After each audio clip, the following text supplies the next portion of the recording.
Que le Seigneur soit loué. Nous allons prendre nos Bibles. Le Seigneur est bon. Dans la présence du Seigneur, tu sens comme tu as envie de continuer de lui parler, parce que on sent cette envie, cet amour de parler à son Seigneur. Comme j'ai toujours dit, la présence de Dieu est là pour nous transformer, mais la puissance de Dieu est là pour transformer les autres. C'est très important. C'est pour ça que nous avons besoin de la présence de Dieu pour que les autres soient transformés par notre enseignement. C'est très important. Et une personne qui ne demeure pas dans la présence de Dieu, un homme de Dieu qui ne demeure pas dans la présence de Dieu, tu n'auras pas la puissance de Dieu. C'est dans la présence de Dieu qu'on reçoit la puissance pour transformer les autres par la puissance de la parole qui sort de ta bouche. Nous allons prendre l'écriture rapidement. Nous continuons notre enseignement sur la marche de l'Église. Aujourd'hui, nous continuons en ce qui concerne le baptême du feu. La fois passée, nous avons donné ce qui était en fait l'introduction. Et aujourd'hui, nous continuons dans ces baptêmes du feu. Je vais prendre l'écriture ici dans Matthieu. Matthieu chapitre 13. Matthieu chapitre 13, je prends le verset 20. Les baptêmes du feu. C'est lui qui a reçu la sémence dans les endroits pierreux. C'est celui qui entend la parole et le reçoit aussitôt avec joie. Ce n'est pas mauvais de recevoir la parole de Dieu avec joie. 21. Mais il n'a pas de racine en lui-même. Il manque de persistance. La racine veut dire persistance. Demeurer, rester longtemps. Vous voyez ça? Il manque de persistance et dès que survient une tribulation ou une persécution à cause de la parole, il lui trouve une occasion de chute. Ce peuple existe au milieu de nous. Ici, Jésus qui avait donné la parabole du semeur, il a dit un semeur a jeté la sémence dans un endroit pierreux. C'est-à-dire il y avait beaucoup de rocs, beaucoup de pierres. J'aimerais te dire, le pierre en question qui n'a pas permis que la sémence puisse avoir la racine, ces pierres-là, ce sont des pierres vivantes. Ces pierres-là, ce sont des enfants de Dieu. La Vierge sage. Parce que tu es devenu solide en Christ Jésus. Mais le problème est que quand il y a la chaleur, quand il y a le soleil, la racine, ou soit la sémence qui est à côté de nous, ne peut pas avoir la racine. Pourquoi? Parce que nous, qui sommes de pierre, avec la chaleur qui nous frappe, le soleil nous frappe, nous entre dedans, nous devenons chaudes. Vous voyez ça? Quand la pierre devient chaude, toute sémence qui est à côté n'aura plus de racines parce que ça va brûler. Vous voyez ça? On a jeté une sémence au milieu de pierres, de pierres rocailleuses. Ces pierres, en chauffant, parce qu'il y a le soleil, alors la chaleur qu'ils ont commence à détruire ou à consumer au fait la sémence qui est à côté. Mais je me souligner ici, la sémence qu'on a jetée au milieu de pierres rocailleuses, c'est la sémence qui vient de Dieu. Ça ne vient pas de Satan. C'est une sémence qui vient de Dieu. Et remarquez ce que la Bible dit, cette sémence n'aura pas de racines pour pousser. Pourquoi? Parce qu'il lui manque la persistance. La persistance, c'est-à-dire, bien qu'il y a la chaleur, mais je continue. Vous voyez ça? Bien que je souffre, mais je continue.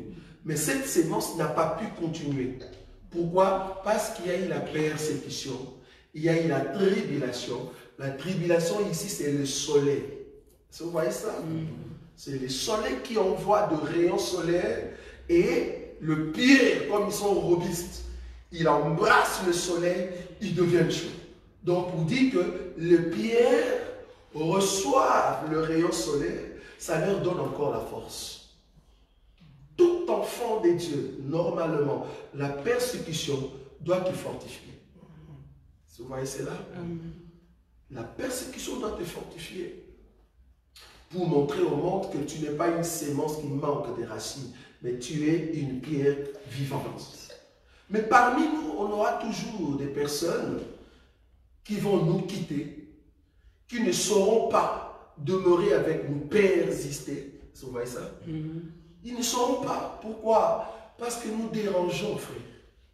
Je me te dis, tu déranges. Pourquoi tu déranges? C'est parce que toi, tu supportes les rayons solaires. Tu supportes la persécution, la tribulation, tu supportes cela. Tu demeures trop devant le soleil. Tu demeures trop devant les rayons solaires. Regardez ce que le soleil peut faire. Pourquoi toi, tu déranges? Remarquez. Cantique des cantiques, frère Patou. Cantique des cantiques. Nous sommes en train de parler sur le baptême du feu. Donc vous voyez ici que le soleil, c'est vraiment quelque chose qui nous consume, qui nous brûle. Donc le soleil est comme le feu qui nous brûle. Le soleil est comme la persécution, la tribulation. Ça va? On est d'accord? Remarquez ici, frère Patou. Je vais prendre une écriture ici. Prends Cantique de Cantique. C'est quoi? Non, le premier verset, le verset 5 d'abord. Je dis au nom de Jésus. Oui. Je suis noir. Oui. Mais je suis belle. Oui. Fille de Jérusalem, comme les tentes de Kédar, comme le pavillon de Salomon. Ne prends pas garde à mon teint noir. Oui. C'est le soleil qui m'a brûlé. Ah, répète encore s'il te plaît. Ne prenez pas garde à mon Non, à partir du premier. Là. À partir du 5. Oui, là on était. Je suis noir. Oui. Mais je suis belle. Oui. Fille de Jérusalem, comme les tentes de Kédar, comme le pavillon de Salomon. Un instant. Donc ici, la Sunamite, il dit, je suis noir et je suis belle. Ok. Si tu es noir et que tu es belle, tu dois nous expliquer comment tu es devenu noir. Parce qu'au départ, tu n'étais pas noir. Oh, Sunamite. Tu n'étais pas noir. Alors, si tu n'étais pas noir, donc, tu n'étais pas belle. Je ne sais pas si vous voyez comment je viens.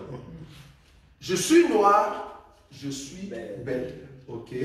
Si je ne suis pas noir, donc, je ne suis pas belle. Ça, c'est une logique. Logique d'homme. Je suis parce que je suis. Je ne suis pas parce que je ne suis pas. Vous voyez ça? Si elle est belle, c'est parce qu'elle est noire. Maintenant, qu'est-ce qui fait que tu es devenu noir? Toi, fille de Sunamite. Est-ce que vous voyez ça? On va continuer l'écriture. Ne prends pas garde à mon teint noir. Oui. C'est le soleil qui m'a brûlé. Dans ma version, on dit ne prenez pas garde. Chez toi, c'est comment? Ne prenez pas garde à mon teint noir. Ne prenez pas garde. C'est-à-dire, quand il dit ne prenez pas, il parle à un groupe de gens. Parce que quand il dit ne prends pas, c'est une personne. Mais ici, il parle à un groupe, à la foule. Ô foule, ne prenez pas garde à mon teint. Vous voyez? Donc, vous, la foule, moi, je ne suis pas comme vous. Vous voyez ça, la différence? Vous, la foule, ne prenez pas garde à mon teint, pas à notre teint, mon teint. Donc, comme je suis là, je suis différent de vous. Vous, vous avez une autre couleur. Mais moi, je suis noir. Et je suis sûr que je suis belle. Donc, vous autres, vous n'êtes pas, au fait, belle ou beau. Pourquoi? Parce que vous n'êtes pas noir. Maintenant, moi seul, je suis belle. Alors, il ne faut pas regarder cette couleur. Peut-être ça vous gêne. Vous critiquez, vous insultez, vous méprisez ma couleur. Vous voyez ça? C'est-à-dire, vous amenez la tribulation. Vous amenez la persécution contre moi. Mais ne prenez pas garde à ma couleur. Parce que cette couleur, en réalité, si ça ne dépendait que de moi, je ne pouvais pas l'avoir. Mais qu'est-ce qui a fait que je sois comme ça? Le verset 6. Remarquez. Ne prenez pas garde à mon teint noir. La deuxième partie, frère Patou. Les fils de ma mère. Ne prenez pas garde à mon teint noir. C'est le soleil qui m'a brûlé. C'est le soleil qui m'a brûlé. Donc, c'est une personne qui était venue devant le soleil. Ô soleil, je me laisse entre tes mains. Je ne veux pas rester dans la maison. Parce que dans la maison, j'aurai une autre couleur. Mais si je suis sorti au-devant de toi, je me laisse entre tes mains. Fais de moi ce que tu veux. Le soleil a dit, ok, comme tu veux que je fasse de toi ce que je veux te brûler. Et qu'est-ce que le soleil a fait? Le soleil a commencé à brûler cette femme. Brûler veut dire, les rayons soleil commencent à piquer sur sa peau. Très fort. Et ça fait mal. La chaleur commence à entrer sur sa peau, commence à brûler sa peau. Et une personne qui avait une autre couleur, cette personne est devenue noire. La couleur noire, c'est la conséquence, ou soit le résultat d'une personne qui est restée longtemps sous le soleil. En d'autres termes, toi le soleil, si je suis déjà noir et que je veux rester dans ta présence, il n'y aura plus une autre couleur que tu vas me donner. La dernière couleur que le soleil peut donner à une personne, c'est la couleur noire. La dernière couleur que le feu peut donner à un poisson, peut donner à un bois, peut donner à cette maison, à un tissu, c'est la couleur noire. En d'autres termes, une personne qui est déjà brûlée, qui va encore le brûler? Une personne qui est déjà brûlée, qui va encore le brûler? Si c'est Dieu lui-même qui nous a persécutés, si c'est Dieu lui-même qui nous a envoyés à la tribulation, vous voyez ça? Qui peut encore nous persécuter? Parce que c'est Dieu qui a permis ça. Donc je ne souffre pas. Parce qu'en réalité, moi qui suis une pierre, j'ai accepté déjà le soleil. Dieu m'a déjà brisé. Il m'a consommé, il m'a embrasé. Donc je n'ai plus, au fait, à me lamenter devant les hommes. Si le soleil lui-même m'a brûlé, lui qui est le soleil de la justice, il m'a déjà brûlé. Alors, je vais aller où? Donc la persécution, c'est au fait notre vie. Toute personne qui ne veut pas accepter la persécution, le feu sur elle, cette personne fuit au fait Dieu. C'est ça Jonas. C'est ça Jonas. Tu ne peux pas fuir Dieu. Tu ne peux pas monter dans la présence du soleil si le soleil ne te donne pas sa couleur. Tu ne peux pas être belle si tu ne prends pas la couleur que le soleil te donne. Il faut que le soleil te donne sa couleur. C'est comme ça que le soleil va dire, voilà, tous ces gens ici, toutes ces personnes qui ont la couleur noire, c'est-à-dire ces gens-là, ils ont reçu le feu sur eux. Donc à partir d'aujourd'hui, ils font partie de mon peuple. Vous voyez ça? Je ne parle pas ici de la race. Je parle de la couleur noire comme étant le résultat d'une personne qui reste sous le soleil. Dans la révélation, cela veut dire toute personne qui s'approche de Dieu, vouloir ou pas, tu deviens comme Dieu. Parce qu'en réalité, Dieu est noir. Pourquoi? Parce que Dieu est embrasé de feu. C'est comme du charbon. C'est une personne qui est embrasée. Le charbon, vouloir ou pas, si tu le mets dans le feu, il ne deviendra pas noir. Il est déjà noir. Au contraire, il devient encore très vigoureux. C'est-à-dire, il devient encore très en colère. Vous voyez ça? Donc nous, normalement, dans la présence de Dieu, ça nous donne la colère sainte. Vous voyez? Parce que Dieu nous a déjà consumés. Une personne consumée par Dieu, c'est une personne dangereuse. Pourquoi? Plus il s'approche de Dieu, plus il y a une forte onction, frère. Une puissance terrible. C'est pour cela la braise. La braise, quand tu le mets dans le feu, au lieu qu'il garde la couleur noire, il devient comment? Rouge. La couleur rougeâtre veut dire la colère. La colère. La couleur rouge veut dire tu ne sauras plus me toucher. Si tu me touches, tu te brûles. Ça, c'est tout enfant de Dieu qui est dans la présence de Dieu. La présence de Dieu nous rend dangereux, frère. Je peux m'aventurer avec un frère depuis le 1er janvier jusqu'au 31 décembre qui ne parle que des révélations. Je peux m'aventurer avec cet homme-là. Je peux dire n'importe quoi. Et il n'a pas de pouvoir sur moi, bien qu'il a des révélations. Mais il faut faire attention avec une personne étant un charbon qui s'approche dans le feu et qui accepte le feu afin de devenir rouge. Cet homme-là, c'est un homme très dangereux. Toute personne qui est en Christ et Jésus, mais qui demeure dans la prière, faites attention.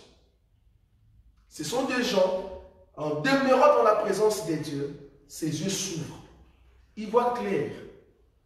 Ils voient maintenant des choses que toi, tu ne vois pas. Hier, alors, c'était aujourd'hui. Alors qu'on priait, waouh, Dieu m'a amené dans cette pensée. Alors que je priais, il dit, regarde, j'ai parlé à Abraham. Je dis, Abraham, ta génération va être asservie auprès d'une autre nation, mais moi, je viendrai les secourir à la 4e génération. Vous voyez cette écriture-là? Quand nous avons compté les 4 générations, ça nous a fait 400 ans. Mais attendez Dieu, tu parles à Abraham, mais toi déjà dans tes pensées, étant Dieu, tu vois déjà Moïse, qui viendra après 400 ans. Mais quel est ce Dieu qui connaissait en fait comme nous sommes assis là? Quel est ce Dieu qui savait que le bien-aimé qui nous suit en ligne, Dieu savait les nombres et les gens qui vont accepter cette parole, il y a de cela 1600. Vous imaginez? Donc à l'an 1600, Dieu peut déjà voir quelque chose qui va venir après. Donc à 1600, si tu rajoutes 400, on est dans les 2000 ans. Donc Dieu voyait déjà que nous pouvons être comme ça. Regardez le Dieu que nous sommes. J'ai dit, waouh, on lit là le verset. Lire le verset, c'est différent d'entrer maintenant dans la profondeur du verset. Quand je suis entré, j'ai dit, waouh, alors je comprends maintenant quand la Bible dit, il nous a été prédestinés à être ses enfants. Il nous a choisis, élus avant la fondation du monde. Donc il me connaît. Je ne sais pas si tu vois ça. Donc si réellement tu crois que tu es un enfant de Dieu, laisse-toi entre les mains du soleil. Amen. Le soleil ne va pas te tuer. La persécution ne t'amènera pas en enfer. Parce que la mort pour nous, c'est l'enfer. Ça, on est d'accord. Ce n'est pas la mort de dormir, après on va se réveiller. Ça, ce n'est pas la mort. Ça, tout le monde peut passer par là. Nous, quand on dit mort, c'est l'enfer. Tout enfant de Dieu qui s'approche du soleil, vouloir ou pas, tu vas te réveiller même si tu dormais. Même si tu mourais aujourd'hui, Dieu va te réveiller. Pourquoi? Parce que tu as sa couleur. Tu as la couleur de Dieu. Dieu est en même temps noir et en même temps blanc. Pourquoi? Parce qu'il y a une partie qui est ténèbres et une partie qui est lumière. Parce que la couleur blanche veut dire la lumière. La lumière veut dire la puissance. Mais quand on dit les ténèbres de Dieu, c'est-à-dire le secret que toi tu ne vois pas. Donc nous, quand nous sommes dans la présence de Dieu, il nous garde dans son secret. Nous devenons noirs. Et dans les noirs de Dieu, toi qui marches dans le monde, je te vois plus que toi-même. Et je peux te connaître plus que toi-même. Pourquoi? Parce que je ne réfléchis plus comme un homme. Je réfléchis comme Dieu lui-même. Je suis devenu Dieu. C'est ça de l'humain à la divinité. Vous voyez? Je ne réfléchis plus comme un homme. Je réfléchis comme Dieu. Donc du coup, Abraham pouvait se projeter dans les 400 ans qui devaient venir. Il s'est dit, ok, donc mon peuple vont partir en Égypte et ils vont revenir après 4 générations, c'est-à-dire après 400 ans. Alors que Dieu dans sa tête, il voyait qui? Il voyait déjà Moïse et Aaron. Alors que Moïse et Aaron ne sont même pas là. Alors que les parents d'eux, ils ne sont même pas là. Ils ne sont pas là. Imaginez. Joseph, avant de mourir, il dit, le jour où je veux mourir, quand Dieu va vous susciter sa grâce, quand il va se révéler, ne laissez pas mes os dans ces pays d'Égypte. Joseph, nous ne sommes pas encore 400 ans. Par toi, nous sommes venus en Égypte. Comment tu sais que nous allons sortir? Parce que nous ne sommes pas esclaves. Ici, nous sommes bien. Parce qu'au temps de Joseph, Israël était bien. Israël était un peuple loué. Pourquoi? Parce qu'ils sont venus en Égypte par le pouvoir de Joseph. Maintenant, toi, Joseph, tu nous dis, le jour où Dieu va vous visiter, amenez mes os en dehors. Joseph, qu'est-ce que tu veux nous dire? Tu n'es plus humain, tu réfléchis comme Dieu. Tu savais très bien que nous allons sortir de l'Égypte. Ça, c'est réfléchir comme Dieu. La persécution nous aide à devenir comme Dieu. La persécution t'aide à monter dans la maturité. C'est très important. Je vais prendre encore une autre écriture. Donc là, nous avons vu que la femme, cette femme sunamite, elle a compris que si les autres peuvent se moquer, c'est parce qu'ils n'ont pas compris la grandeur de la couleur qu'elle portait sur elle. Cette couleur, c'était le soleil qui avait au fait donné cette couleur-là. Mais par contre, remarquez cette écriture avec moi. Je vais prendre Matthieu chapitre 5, frère Patou. Matthieu chapitre 5.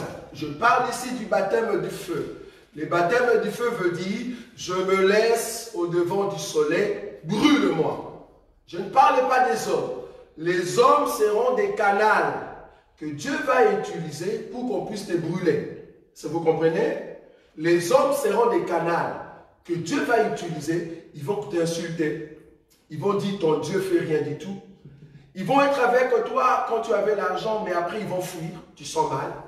Ce sont des choses comme ça qui vont arriver dans ta vie pour que Dieu te montre qu'en réalité, il ne faut pas compter aux hommes, mais compte sur moi. Tu vois? Ça, c'est le baptême du feu. Vous voyez, c'est là. Donc le baptême du feu, Dieu va permettre que tu souffres. Tu peux souffrir dans ta conscience, tu peux souffrir dans ton cœur. Les gens peuvent t'abandonner. Même tes propres amis, même tes parents, même tes frères, même tes soeurs, même dans la famille. Dieu permet cela pour t'amener à dire, laisse-toi entre mes mains, moi qui suis le soleil. Il ne faut pas regarder le monde. C'est ça la persécution. Très important. Remarquez, Matthieu chapitre 5, à partir du verset 10. Heureux ceux qui sont persécutés pour la justice, car le royaume des cieux est en eux. 11. Heureux serez-vous lorsqu'on vous outragera, qu'on vous persécutera et qu'on vous dira faussement de faux toutes sortes de mal à cause de moi. Oui, 12. 12. Réjouissez-vous et soyez dans la grâce, parce que votre récompense sera grande dans les cieux. Car c'est ainsi qu'on a persécuté les prophètes qui ont été avant vous. Ah, ok. Là, on a compris. Ah, ça c'est l'enfant. Là, on a compris. Donc, heureux ceux qui procurent la paix, car ils seront appelés fils de Dieu. Ça, c'est dans 9. Maintenant, le 10 dit, heureux ceux qui sont persécutés pour la justice, car le royaume des cieux est à eux. Il faut que tu sois persécuté pour la justice. C'est-à-dire, sois juste. Sois juste. Si on te persécute pour la justice, alors tu es un fils de Dieu. Mais si ce n'est pas pour la justice, c'est-à-dire on te persécute parce que tu as menti, non, là tu n'es pas fils de Dieu. On te persécute parce que tu as volé, non, tu n'es pas un fils de Dieu. Ça, ce n'est pas la persécution. On te persécute parce que tu es un voleur, non. Un menteur, un pécheur, si on te persécute, c'est parce que c'est le prix que tu devais payer. Mais il faut que tu sois persécuté parce que tu es juste. Si tu es juste, alors tu es un enfant de Dieu. Même pas un enfant, la Bible dit fils. J'aime beaucoup. Tu es un fils de Dieu. Il y a une différence entre enfant et fils. Un fils, c'est quelqu'un qui est arrivé à la maturité. Parce qu'un enfant de Dieu ne peut pas passer à la persécution. Mais un fils de Dieu, c'est celui qui est passé à la persécution. Parce que le fils de Dieu aura la maturité. Or, un fils, c'est quelqu'un qui a acquis la connaissance et la capacité de demeurer dans les choses de Dieu. C'est-à-dire le charbon noir. Si tu le touches, il devient rouge. Si tu le touches, il devient rouge. Ça, c'est un fils de Dieu. Et le verset continue dans le verset 11. Heureux serez-vous lorsqu'on vous outragera, qu'on vous persécutera et qu'on dira faussement de vous toutes sortes de mal à cause de moi. Frère, si les gens fabriquent un faux témoignage à ton sujet, va dans la maison, fais du poulet avec un grand foufou, mange. Sois dans l'allégresse. Pourquoi? Ils ont marqué le point que Dieu, normalement, quand il t'a regardé, tu avais encore 4 sur 10. Mais quand ils ont fait ça, Dieu te rajoute 3 points. Tu es devenu à 7. Pourquoi? Parce qu'ils ont menti sur toi. Ne souffre même pas. Pourquoi tu souffres? Pourquoi tu appelles tout le monde? Ne souffre pas. Dis Alléluia. Parce que tout ce qu'ils ont dit, c'est faux. Je n'ai même pas dit ça. Je n'ai même pas fait ça. Ils ont dit faussement à ton sujet. Mais vouloir ou pas, ils sont dans la foule.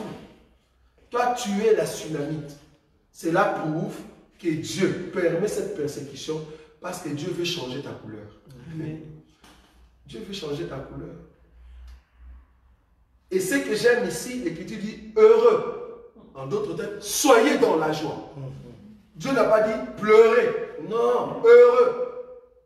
Il dit heureux serez-vous lorsqu'on vous outragera, qu'on vous persécutera et qu'on dira forcément de vous toutes sortes de mal à cause de moi. Et puis le verset 12 dit réjouissez-vous et soyez dans l'allégresse parce que votre récompense sera grande dans les cieux, car c'est ainsi qu'on a persécuté les prophètes qui ont été avant vous. Ah! Donc quand les gens me persécutent, ils m'amènent à la même dimension avec David. Vous avez vu ou pas? Amen. Parce que si les prophètes ont été persécutés et qu'ils sont devenus grands, donc dans la grandeur en Christ Jésus, il faut que les gens disent de fausseté sur nous. Il faut que je sois persécuté à cause de la justice. Ça, c'est le baptême du feu. Je ne peux pas monter étant sauveur de l'humanité si Judas ne me vend pas. Si vous voyez ça, amen. Il faut que Judas soit là. Il doit être là et par lui. Parce que la Bible dit, il est le fils de la perdition. Il n'est pas le fils de la perdition quand sa maman a eu sa grossesse. Non. Judas n'est pas le fils de la perdition quand il est né. Non. Judas n'est pas devenu le fils de la perdition quand il a vendu Jésus. Non. Judas est fils de la perdition. Un instrument préparé par Dieu avant même que ses parents soient sur terre. C'est-à-dire, Dieu savait très bien que tu es grand. Même il y a 400 ans, il savait que tu es grand. Mais pour que tu montes dans la grandeur, Dieu avait déjà prévu un monsieur, un Caping, quelque chose. Un Johnson Van Mark. Un Ronnie Van, je ne sais pas. Munder Van.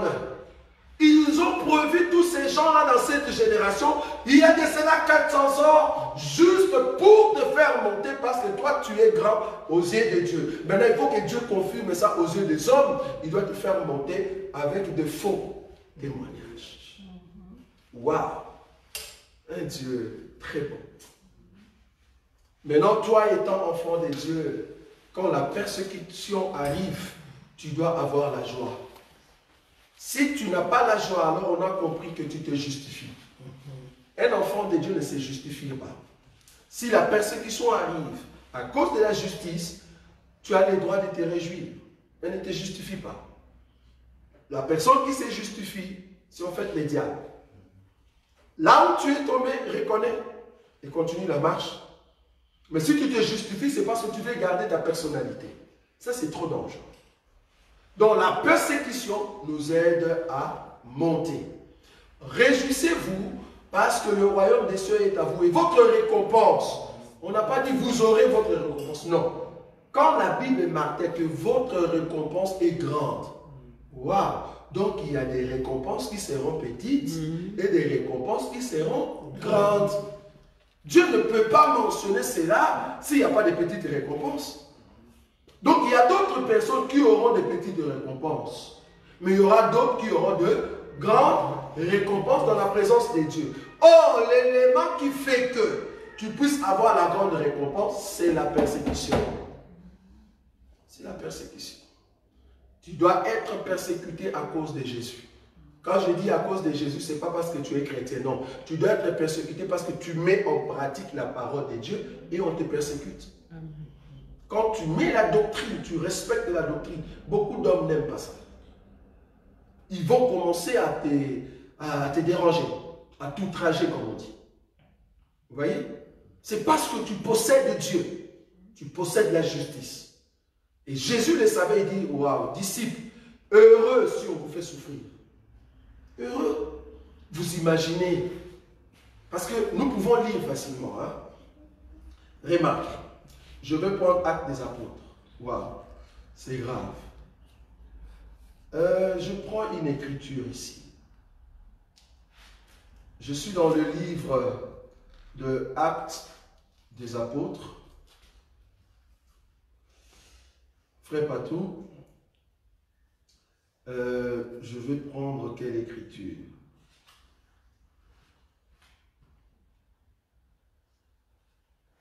Je cherche l'écriture là où on a décapité Jacques. Je ne sais pas si vous voyez ça. C'est dans Actes des Apôtres. Je prends Actes des Apôtres combien? Actes des Apôtres chapitre 12. Comment? Actes des Apôtres chapitre 12, c'est ça, non? Oui. À partir du premier verset, frère Patou. Vers le même temps, le roi Hérode s'est mis à maltraiter quelques membres de l'Église. Et il fit mourir par l'épée Jacques, frère de Jean. Voyant que cela était agréable aux Juifs, il fit encore arrêter Pierre. C'était pendant les jours de pain sans levain. Merci. Donc, il fit mourir par l'épée Jacques, frère de Jean. Posons-nous la question. Qu'est-ce que Jacques, le frère de Jean, a fait qui mérite de mourir par l'épée? Il n'avait pas volé l'argent d'un monsieur. Ce n'est pas que Jacques était un sorcier. Ce n'est pas que Jacques, au fait, a pris la femme de Hérode. Non. Ce n'est pas ça. C'est juste dans la bouche de Jacques, il avait l'évangile, la vérité. Parce qu'il prêchait Jésus que Hérode ne voulait pas. Le fait que Jacques possédait Jésus, cela a dérangé, alors il a tué par l'épée. Mais qu'est-ce qu'il a fait? Et lui-même, l'Écriture dit, il a vu que cela était bon. Les Juifs étaient comment? Contents. Le fait que tu as tué cet homme qui prêche au nom de Jésus. Les Juifs étaient contents. J'aimerais te dire, si Jacques sera grand, si Jacques va monter dans la grandeur, c'est parce qu'il a été tué à cause de Jésus. Si toi aussi tu seras grand, c'est parce qu'un jour, il faut que tu sois persécuté. C'est comme ça que tu vas monter dans la grandeur. La grandeur ne viendra pas sans la persécution. La persécution, c'est l'ascenseur qui t'amène à un niveau très élevé. Maintenant, il faut que Dieu te donne le cœur de supporter la persécution. Parce que ce n'est pas facile, je vous dis. Ça fait trop mal. Ça fait trop mal. Qu'on dise de toi, ah non, comme tu es là, tu es une personne, soi-disant un pasteur, tu es marié, mais tu as fait l'adultère avec telle soeur. Et d'ailleurs, on a des preuves. Ah bon? Vous avez des preuves, ok. moi-même, je vous donne la permission. Vous pouvez venir au-devant de tout le monde, montrer ces preuves-là. D'ailleurs, j'ai vendu ma voiture. Je suis prêt à mettre 20 000 € pour la personne qui me donnera la première preuve. Je vis un homme de Dieu qui a fait ça. Ils ont entendu les preuves. Il n'y en avait pas. C'était un coup monté parce qu'on voulait chuter cet homme-là. En réalité, ce n'était pas vrai. Mais ce que j'aime dans la vie d'un enfant de Dieu, quand la persécution arrive, un bon enfant de Dieu, tu dois toujours rentrer auprès du Père. Parce que notre persécution, ce n'est pas un homme. L'homme, c'est le canal que le Père a utilisé pour me faire monter. Donc, ce que moi, je dois faire, je dois aller chercher le Père. Si je l'avais fait, je me réconcilie avec mon papa, je demande pardon, mais je reste dans l'anonymat. Si je ne l'avais pas fait, je rentre toujours auprès du Père. Je comprends que Père, tu veux m'élever. Merci parce que le temps est venu où tu veux élever ton fils. C'est ça. C'est ce que Jésus a dit, non? Voilà, le temps est arrivé que tu veux élever ton fils. C'était quel temps? Parce qu'on va me vendre très bientôt. Je suis à Jérusalem, on va me vendre. Ils vont passer par celui qui est à côté de moi. Pas une personne du dehors. Parce que la meilleure persécution, une persécution qui réussit, une persécution bien réglée, bien ciblée, il faut que ça soit une personne qui est à côté de toi. Ça ne rate pas. Parce que les autres qui seront loin, ils peuvent toujours crier. Mais une personne qui est à côté de toi, c'est la personne qui te connaît mieux. Cette personne peut créer, peut être le canal de la persécution. Remarquez ce que Judas a dit. Il dit, oh, vous les sacrificateurs, vous voulez où? Vous voulez aller où? Allez chercher Jésus. Mais vous ne le connaissez pas. Moi, je veux aller là où il se trouve. Je vais vous montrer. Et la personne que je vais donner, que je vais embrasser, c'est lui, au fait, le Christ. Parce que le Christ avait, au fait, la morphologie. Il s'est ressemblé avec ses disciples. Vous allez croire que nous avons arrêté le Christ alors que vous avez arrêté Jacques. Parce qu'il s'est ressemblé. Il s'est ressemblé. Alors moi, Judas, je connais. Je sais comment la voir. Parce que moi aussi, j'étais au milieu d'eux. Est-ce que tu vois? Moi aussi, on priait ensemble. Une fois, on est parti même faire des miracles ensemble. Je sais très bien combien il agit. Je sais comment il réfléchit. Je connais ses faiblesses. Est-ce que vous voyez ça? Quand il dort, est-ce qu'il ronfle? Il ne ronfle pas. Moi, Judas, je ne sais pas ce que dans la barque. Moi aussi, j'étais là. Quand il dormait. À un moment, il s'est réveillé et puis il a dit au vent, moi je les connais, vous les sacrificateurs, vous ne les connaissez pas. Alors moi qui suis près de cet homme, la personne que je vais embrasser, que je vais donner cette baiser, c'est cette personne-là que vous allez arrêter. La meilleure des persécutions, c'est la personne qui est à côté de toi. Pourquoi? C'est une personne qui te connaît mieux. C'est une personne qui sait tes faiblesses. Mais mes faiblesses, si ce n'est pas un scandale, mes faiblesses qui fait que je ne pêche pas, ça ne peut pas être un sujet pour toi de dire que tu me connais mieux. Tu me connais mieux dans mes faiblesses, mais tu ne me connais pas quand j'entre dans la présence du soleil et que la braise que je suis, je deviens rouge. Tu me connais quand je suis noir, mais quand le feu est sur moi, ça tu n'as jamais expérimenté. Ça c'était le problème de Judas. Il a vu Jésus faire des miracles. Judas a dit, moi aussi je le fais. Il nous a envoyé, moi aussi je le fais. Donc ce qu'il fait là, moi aussi je le fais. Mais il n'a jamais vu Jésus entrer dans la mort et sortir. Ça, Judas n'a pas vu ça. Le pouvoir de mourir et de ressusciter, ça, il ne le verra pas. Vous voyez? Cette dimension-là, de l'onction, de la puissance, de mourir et de ressusciter, Judas n'a pas vu ça. C'est pour cela. Toute personne qui est tout autour de toi, dis-toi, il ne te connaît pas mieux. Amen. Non? Parce que le jour où nos ennemis, nos bien-aimés qui sont tout autour de nous, vont nous connaître mieux, c'est-à-dire qu'ils ne sont plus en Christ Jésus. Parce que le Saint-Esprit en nous, nous vivons dans le multisystème. Nous sommes dans les multicouleurs. Aujourd'hui, je peux être bleu, fais attention. Dans 2 ans, je serai rouge. Pourquoi? Parce que que le Saint-Esprit va m'amener de mieux en mieux. Amen. Et ça, vous voyez, une persécution qui arrive, j'étais au niveau 2. Quand tu viendras me voir, je ne suis plus au niveau 2, frère. Parce que la persécution m'a amené au niveau 5. Je ne suis plus au 2. Et quand tu viens au 5, je monte dans 11. C'est ça le Saint-Esprit que nous avons. Donc, la persécution, c'est l'ascenseur qui nous aide à monter. Sinon, tu ne monteras pas. Tu ne monteras pas. Comme je dis, chaque persécution va chercher Dieu. Seigneur, pourquoi tu as permis ça? Qu'est-ce qui se passe? C'est toi, le papa. Je sais que ça, ces baptêmes-là, c'est toi. Pourquoi tu as amené cela? Va demander à Dieu. Ne demande pas les sorciers. Les sorciers, qu'est-ce qu'ils vont faire? Les sorciers attendent à ce que tu deviennes rouge, comme ça ils vont fuir. Mais toi, tu n'es pas encore rouge. Même le fourmi va jouer de toi. Tu as vu la braise, tu le mets à côté de fourmi. Il suffit de mettre le sucre dessus, la braise. Mets le sucre dessus. Les fourmis vont monter dessus. Ils vont commencer à jouer. Ils vont manger le sucre qui est dessus. On est d'accord. Mais allume le braise en question. Jette le sucre dessus. Dis à la fourmi de monter. Tu vas voir comment la fourmi va se ternir. La même braise. C'est pour cela que nous disons. Quand nous montons dans la présence de Dieu, je me redis à toute personne. Quand nous montons dans la présence de Dieu, nous devenons comme Dieu. Nos yeux s'ouvrent. Et là, nous avons un pouvoir terrible. Là, je viens en face.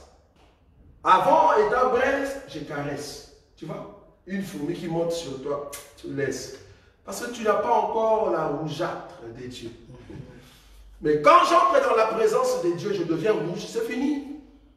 Je sais que toute personne qui va me toucher va se brûler. Ça, c'est le niveau de la persécution. La persécution amène une maturité terrible, bien aimé. Donc, le baptême du feu fait de nous l'assurance que nous appartenons à Dieu. Amen. Si tu ne passes pas par la persécution, frère, tu n'es pas un enfant de Dieu. Non, reste. Continue toujours à continuer dans la révélation. Continue. Tu vas continuer dans la révélation. Tu vas voir que ces gens-là dans la révélation, ils tombent avec une femme, ils tombent avec la maman et la soeur, ils tombent avec la maman et la fille. Ils continuent dans la révélation. Il faut continuer dans les péchés. La révélation ne t'amènera jamais la couleur rougeâtre de Dieu. Non. La révélation, jamais. Mais une personne qui demeure dans la présence de Dieu, cette personne, quand il a la grâce de Dieu, l'onction descend sur cette personne-là. La personne devient rouge dans la présence et la gloire de Dieu. Vouloir par la personne rentrera dans la doctrine pour dire craignez Dieu. Amen. Vous voyez ça? Amen. Il ne parlera plus. Je veux vous parler de la grandeur, les yeux de Dieu qui a la couleur de, je ne sais pas, la couleur de la menthe. Non. Ça, quand tu es normal, mais une personne qui sort de la colère de Dieu. La Bible dit, quand Moïse est descendu, les gens ne pouvaient pas le regarder comme ça. Mais c'est le Moïse que vous avez tout le temps. Qu'est-ce qui se passe alors? Moïse est devenu une braise embrasée. Tu ne peux pas les regarder comme ça, tu auras un problème. Il dit non, non, non, non, pour nous rassurer, sinon nous allons nous brûler. Mettez un linge sur sa face. Comme ça, le feu, la chaleur ne puisse pas nous toucher. Ça, c'est un homme qui demeure dans la présence de Dieu. Amen. Nous avons la parole de Dieu, c'est bien. Mais nous devons rechercher la face de Dieu. Parce que dans la présence de Dieu, nous devenons dangereux. Et ça, vous avez compris ça. Amen. Très important. Donc, la persécution est très importante dans nos vies. Dernière écriture, pour aider nos bien-aimés qui nous suivent, parce que normalement c'était à 30 qu'on devait terminer. Remarquez, je suis dans Apocalypse, frère Patou. Dernière écriture. Dernière écriture. Je prends quelle écriture? Apocalypse chapitre 1er. Le verset 15. Ses pieds étaient semblables à des reins. À des reins ardents. Comme il eût été embrasé dans une fournaise. Et sa voix était comme bruit de grandes eaux. Le pied de Jésus, ici on nous dit, ses pieds, quand tu regardes ça comme ça, c'est comme des lérins qui a reçu le feu. Et il est devenu rouge, embrasé. Vous voyez ça? Ça, c'est l'autel des reins. Vous voyez, c'est l'autel des reins. Là où il y a la colère de Dieu qui tombe sur son enfant. Parce qu'il veut embraser son enfant. Mais ici, on nous montre comme étant les pieds. Parce que la personne qu'on présente ici, c'est tout un tabernacle. Ça, vous connaissez. C'est dans notre enseignement. Ici, c'est les tabernacles. Maintenant, les pieds embrasés par le feu. On dit même fournaise. Il y a différence entre feu et fournaise. Fournaise veut dire, le feu quand tu le regardes, soit à la couleur jaune ou soit rouge. On est d'accord? Mais une fournaise, la fournaise n'a pas la couleur jaune ou rouge. La fournaise devient bleue.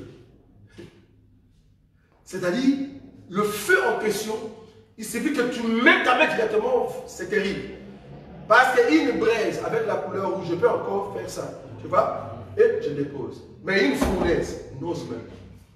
N'ose même pas.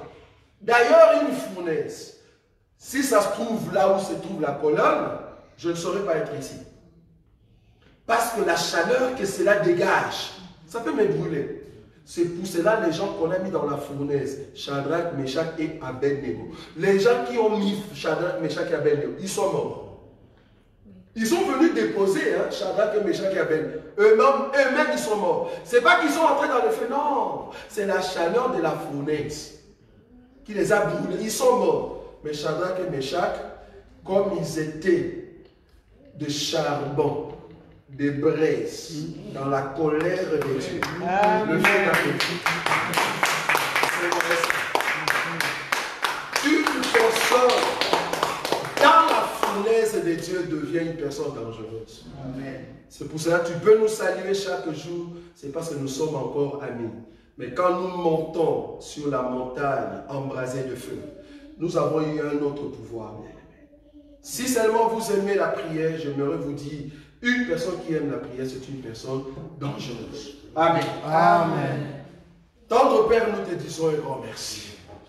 Bénis ton peuple parce que nous sommes fiers de porter ce qui est ta sémence.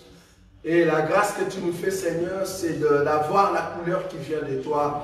Une couleur qui nous donne la force de continuer et d'atteindre la grandeur avec toi.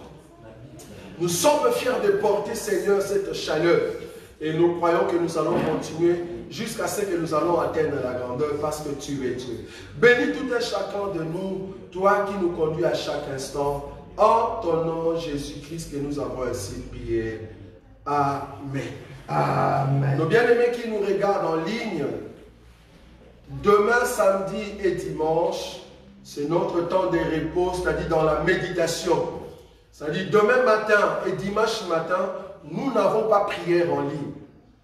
Demain soir et dimanche soir, nous n'avons pas prière en ligne. C'est seulement dimanche à partir de 11h jusqu'à 13h30. Donc demain, vous êtes libre mais dans la méditation. Dimanche, vous êtes libre mais dans la méditation. Et nous allons nous rencontrer à 11h jusqu'à 13h30. À partir de lundi, nous allons nous rencontrer à 5h jusqu'à 6h du matin. Nous allons commencer notre discipline que j'ai nommée ici, discipline des Daniel. C'est-à-dire, ne mangez pas lourd. Le conseil que je peux donner, allez plutôt dans tout ce qui est légumes. Ne mangez pas lourd. Quand je dis ne mangez pas lourd, c'est-à-dire n'allez pas vers des viandes et des poulets. Va vers quelque chose qui est plus légumes, des trucs légers et bois beaucoup d'eau. Pendant une semaine, nous allons demeurer dans cette discipline, dans la présence du Seigneur. Et la semaine prochaine, nous allons reprendre toujours notre prière du matin et du soir. Mais en même temps, nous diminuons la quantité de la nourriture.